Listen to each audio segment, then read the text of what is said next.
Hello.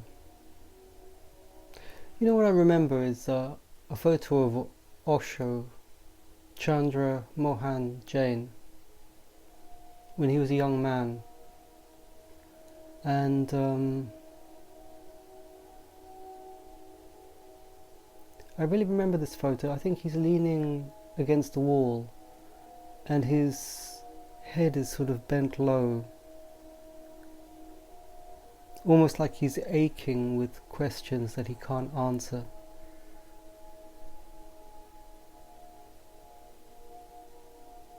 He struggled a lot when he was young.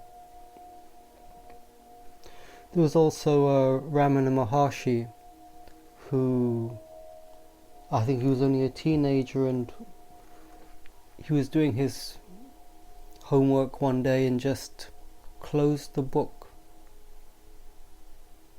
and refused to proceed with all the bullshit of human life. He just couldn't bear it anymore, so I think he stole a few paisas from his mother's pocket and got on a train to nowhere. He just couldn't bear the bullshit of humanity anymore.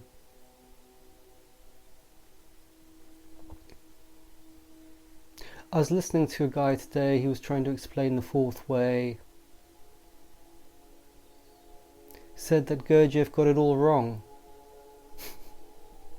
It's amazing how many tricks the false self can bend itself around in order to pretend that it ever had any real interest in the path. People do terrible things. Gurdjieff was forced to sell the priory. And there was that soldier, or was it a Pharisee, who lanced Jesus' liver. Such a people. Outside, there's a seagull chick. Every year it's the same. They sit outside my window and just plead and plead with their squeaky voices. And whilst the parents trumpet at the top of their voices, as if this is such a great thing. As if, having babies has got anything to do with anybody. Especially these days, you have a baby and you just hand it over to the state, and the state teaches it whatever nonsense the state wants to.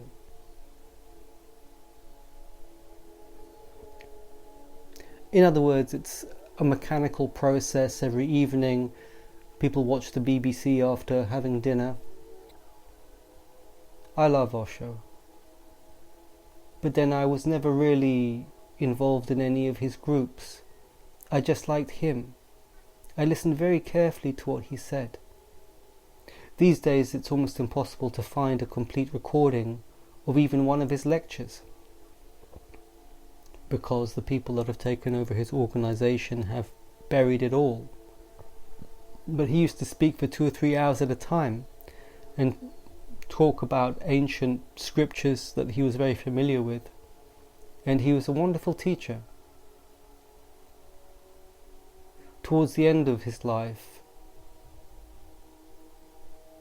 he would eat very little. And of course there was the big song and dance with the New Age dancing and all that nonsense. But he himself was very renounced and very profound.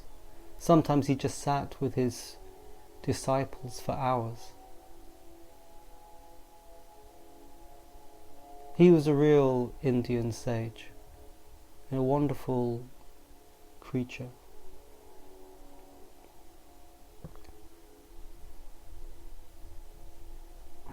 I was listening to Ouspensky today, and he was saying the usual things, that you have to begin by understanding that you cannot do. Well, that's impossible. That's just nonsense. To understand that you cannot do, is something that takes a lot of maturity, many years of real practice. You can't begin like that.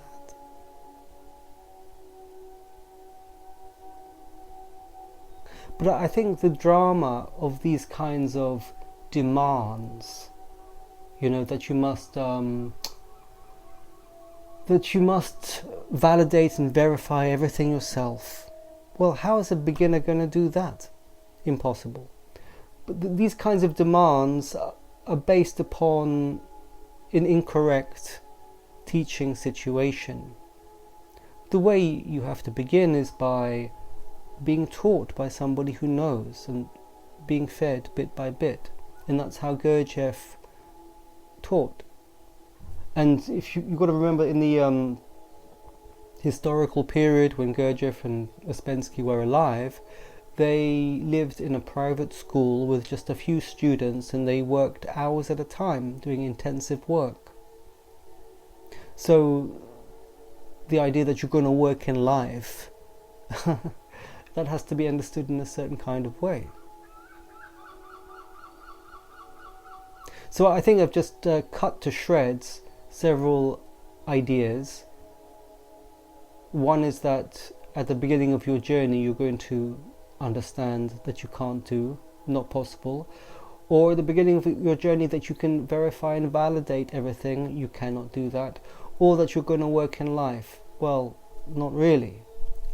Perhaps one day you could do these things, but not at the beginning.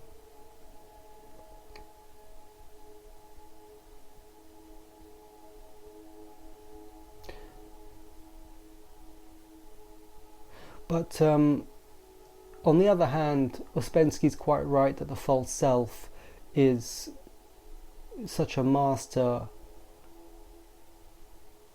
that it is difficult to break through. And many people who are false selves but of a more educated ilk, they become masters of destruction. I have seen people who have been Buddhists for 30 years or Fourth Way students for 40 years absolutely do damaging things and say damaging things, because the false self can lay dormant, pretending to go along with it for 40 years, and at the end of it turn around and reveal its true colours. But I would say that you need to be taught by somebody who knows. If you stay with that, then you can't go that far wrong, can you? As for the spiritual path, I am unconvinced by anybody. For instance, the Indian sages do reach self-realization, but that does not include the human being. Only the Christians, only the Catholic include the human being, which is why they have the Father and the Son. That's what it means. The resurrection means that the resurrection basically means that you arrive as the false self and you discover the Father, which is an external umbrage, and that umbrage allows you to do a very long and difficult transformation until the Son is born, until you're born again, meaning until your individual soul is born. So the sequence is false self, God, real self.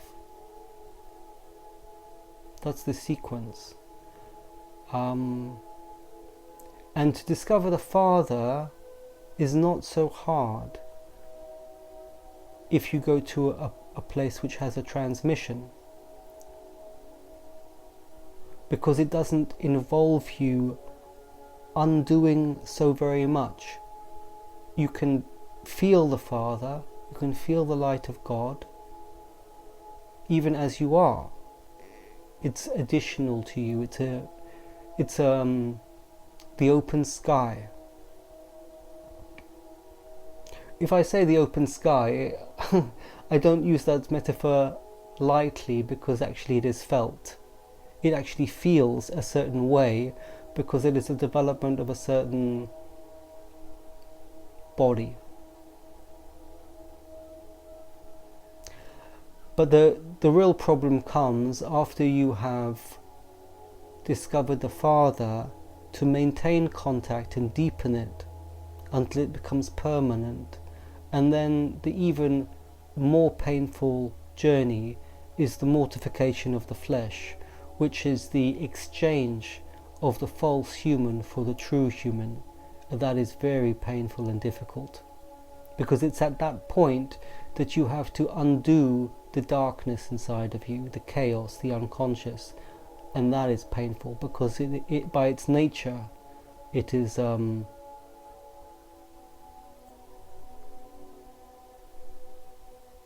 it's very difficult. It's 5 times more difficult than establishing a higher conscious inside yourself. Which is, when I did that some years back, I thought it was the end of the world and I would die on the journey. Yesterday morning I was trying to do some painting, and I was frustrated because the equipment that I had, it didn't fit together. Some of it was made by one manufacturer, some of it was made by a second manufacturer, and they had manufactured their parts in slightly different sizes so that it wouldn't fit together. And I was furious. I thought, these fucking people had just ruined another piece of work. They do everything to sap your energy, to parasite your money, to take a slice of everything. This whole world is full of parasitism. Just like the seagulls who have given up going out to sea, and they would prefer just to sit on people's dustbins and eat garbage. That is a symbol of humanity.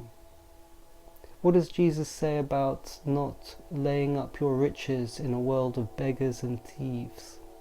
He says that you think you're helping the poor, but you are the poor, and you live in poverty.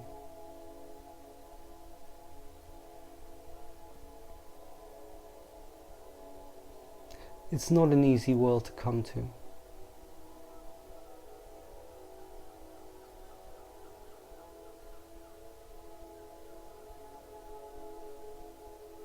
And another thing is this thing about observation, that you have to observe things, and by observing things you're going to fix things. I don't think it works like that.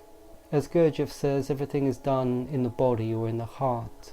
Observing is simply one of the powers that is commonly used by the hunting mind or the ordinary mind of human beings. And if you listen to most spirituality, simply involves using all the ordinary faculties of a human being, observing, or giving yourself rules. That's poverty, because people don't have the inspiration to go beyond what they know. They want to continue with what they know and just push it a little bit this way and that way, but they don't really want to change, or they don't understand what it's like to change.